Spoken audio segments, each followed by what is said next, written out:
everyone, welcome back to Hadley's High Carb Kitchen. My name is Hadley and I started this channel in order to combat low calorie diets, 1200 calorie diets, and just calorie restriction all around.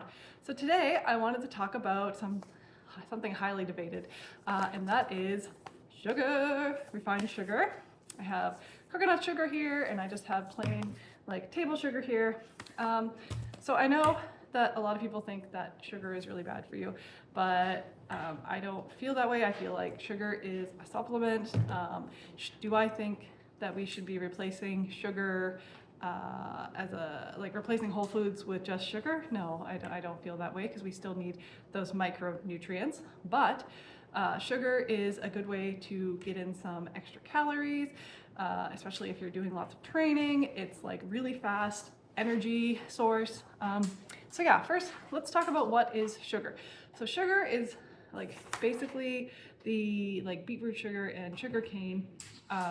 Basically they extract the juice from those plants and then they dehydrate them, boil them down into crystals, and that is how you get your table sugar. So they're basically just the juice that has been dehydrated. Yeah, so people drink juice all the time, and I mean, that's being demonized now. I mean, people think that carrots have too much sugar in them, which is kind of hilarious. I'm just gonna bring this down a little bit.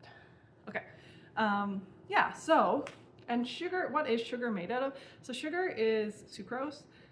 So it is a 50-50 split of fructose and glucose, glucose being our main energy source and fructose being utilized by the body without needing the use of insulin.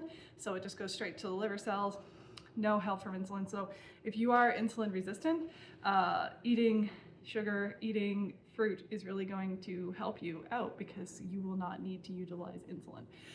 Okay, so let's talk about how much sugar should you be including in your diet. So like I said previously, I don't think that sugar is a replacement for whole foods. Sugar is like a supplement, is an additive, yeah, it's just basically a supplement to your whole food diet, basically. So for example, I like to add sugar to my smoothies, or if I'm going to be training, running, biking, etc., I will include, I'll have like a sugary balm basically in the morning. And that looks like, I make like a lemonade type thing, or like a limeade. I got that from Freely.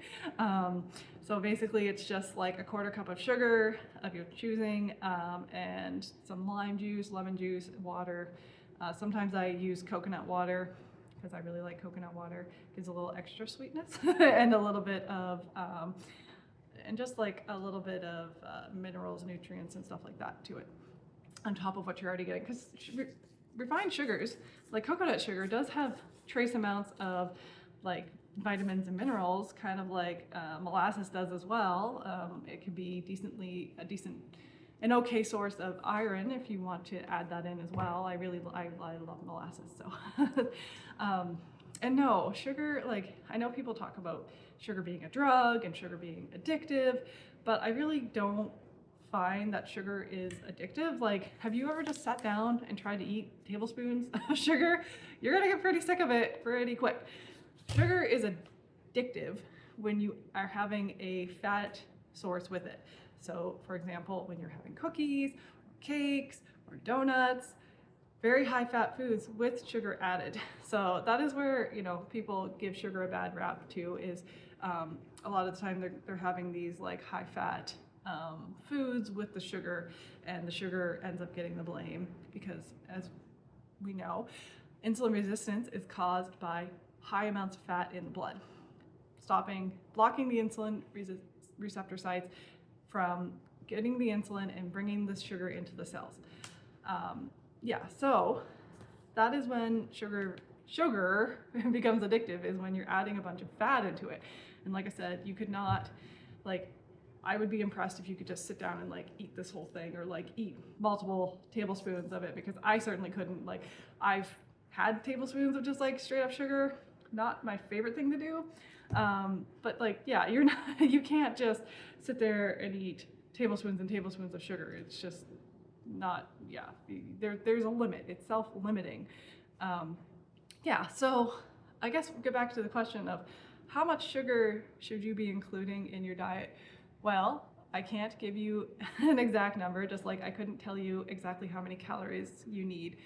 It really depends on your activity level or how you're feeling. Sometimes I will have sugar in order to bring down my cortisol levels to help me feel more calm, because that's what sugar does. It makes you feel more calm, and like it depends like how much sleep I've had and what I'm doing during the day, because sometimes I haven't had very much sleep because my daughter's kept me up or whatnot. So I end up having more sugar in order to help me get through the day without needing all kinds of stimulants to make it. So sugar is used in that way, but I probably don't have any more than like a half a cup. Like I probably never really added more than like a half a cup to my day, unless I was like, when I ran like a half marathon, I was eating a bunch of sugary gummies during the run to help keep my energy up. Plus I was also I had like sugar in my smoothie before I went for the half marathon. And people think that's strange. Like, oh, why are you eating sugar? Well, professional athletes do this all the time. And think about what those gels are. They're like straight up carbohydrate sugar that people are intaking. So, it's not any different. So basically sugar is I want to say it's a performance enhancing supplement. If you want to smash a workout or just smash life in general, you are wanting to have sugar. Now, like I said, it's not a replacement for whole foods. I would not recommend like just eating sugar or drinking sugar or whatever, just eating gummies, drinking pop all day long, because you're not going to get your micronutrients in, like, which are very, very important.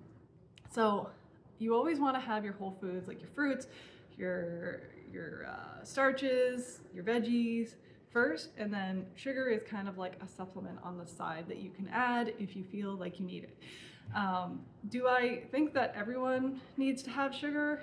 I don't know.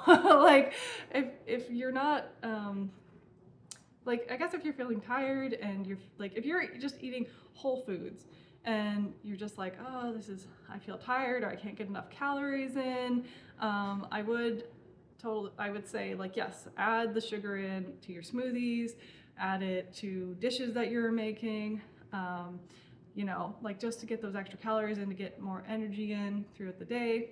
If you are a person who really likes to be athletic and get out there, then sugar is your friend. Like, it's really going to help you perform, just give you that quick energy hit that you need in order to get things done.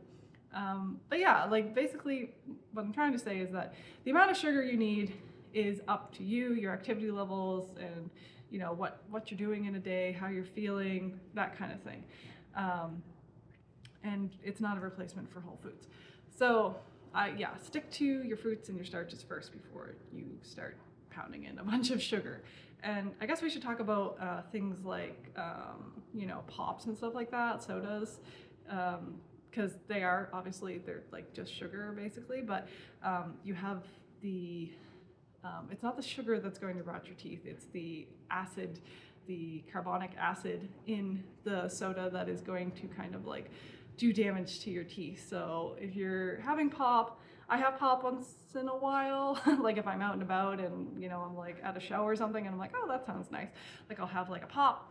But just be mindful of your dental health when it comes to that. And I mean, you should be mindful of your dental health anyways, because you got to keep up with the brushing twice a day and flossing and all that kind of stuff in order for you to make sure that that your teeth don't rot or you don't end up with cavities or dental issues of that sort. So basically, the long and the short of it is, no one can tell you how much sugar you should intake. Just like nobody can tell you how many calories that you should intake. That's up to you. That's up to your body.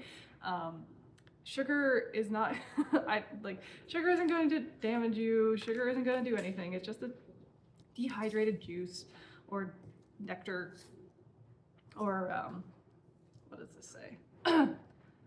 Handmade. Yeah, so this is basically just like heating coconut sap and turning it into a granular form.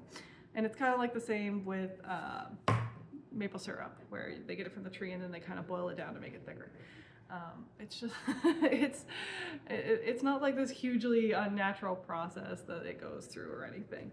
But yeah, so sugar, if you want to include it, I would recommend most people include it just a little bit here and there. It really helps you kind of perform and get through life. For example, like if you're a parent or you have like a high stress job, or you're doing athleticisms.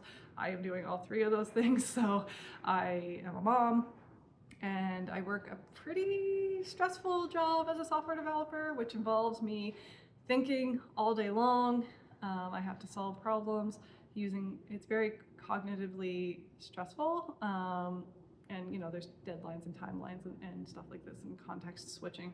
And your brain uses a ton of glucose. So you definitely want to make sure that even if you are sitting all day, that you're getting in that glucose to your brain in order for you to function properly. And also if you're, like I said, with athleticism, if you are wanting to perform well and make some PRs and, especially if you are an endurance athlete, you're doing running or cycling or, any of that, sugar is going to be your best friend during that. Like you do not want to bonk in the middle of doing your exercise or your training or whatnot. For example, I'm training for like several races right now. And I've been doing pretty well. Like, I've gotten, I won't go there. It's just, I'm gonna edit this out. I'm training for several races right now, and I definitely need that energy in order to PR because I have goals that I want to meet in regards to fitness. And like, I can run a 23-minute 5K, which for me, that's very impressive. Because one, I've been a weightlifter for a really, really long time. And two, when I was 19, 20, even in my teens, I was not athletic at all.